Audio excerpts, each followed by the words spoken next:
all of us know people who we like, who don't agree with us on policy.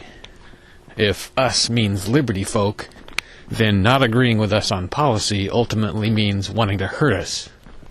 If someone favors an anti-liberty policy, they favor making you pay for it. At least if it's a government policy, funded by taxation. It would ultimately be funded by you, against your will. If you know a lot of nice people who ultimately want to hurt you, you probably also know a lot of really annoying people who don't want to hurt you. Now the question is, which one's better? Personally, I like them both. But I generally try to steer clear of the folks who want to hurt you. I'd rather be around annoying people who don't want to hurt anybody than around nice people who favor forcing people to do things, who haven't harmed or endangered anyone. But it does seem like too many liberty activists fall into that. Well, I mean, it'd be better to be a person who is likable and non-annoying and doesn't want to hurt anybody than it is to be annoying and not want to hurt anybody. I'm sure sometimes I fall into the annoying trap, and it really is very difficult to avoid being annoying when you're in some kind of conflict. Now, that's what I always tell folks if they have some sort of a beef with some sort of activism that they've seen. You don't have to like these people. Just notice, just ask yourself, do they want to hurt you?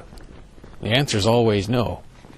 Ask them to look at the people they're in favor of and point out all the different ways those people hurt others. A prime example of this would be what happened to Sam Dodson out near Keene Middle School the other day, where he was, of course, as he sometimes does, doing something annoying. He tried to stand near the middle school with a sign with a URL on it. It said schoolsuckspodcast.com.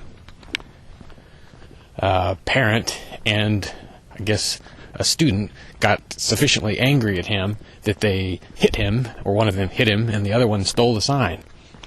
Sam also likes to use a megaphone. I don't know if he was using one that day.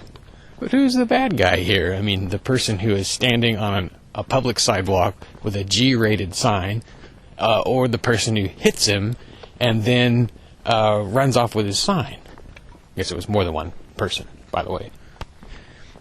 And even the folks that didn't do that sort of thing, people who simply, sit in their living rooms and speak in favor of government schools or do other things to advocate that those schools be well funded by taxes. Those people are also doing something much more harmful and violent than what Sam Dodson is doing. Sure, they've got a right to speak in favor of anything they want, but boy, I tell you what, I just, I hope they will stop and think about the ethical implications of what they're saying. If you're talking support for a government school, and by that I mean support for tax funding of such an institution, that's a much more cruel and damaging thing than anything Sam Dodson has ever done by simply holding a sign. He's not advocating any kind of theft, no fraud, no harm. But every single person who is a public school booster, and by that I don't mean someone who volunteers for a public school, I mean someone who lobbies for increased funding for such an institution, that person's guilty of something that should be far more controversial, because it's far more violent in the sense that it does force people to give over their money. Maybe it doesn't have a SWAT team involved, but it's wrong. It's aggressive. Sam, at his worst, is just annoying. It's important for everyone to keep these things in perspective. Sam he's following a very important ethical guideline. Thou shalt not aggress.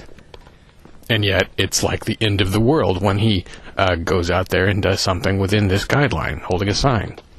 Most Americans, though, would never even think twice about or question the motives of a schoolie who pines for higher property taxes or new income taxes. Perspective. Everything needs to be kept in perspective.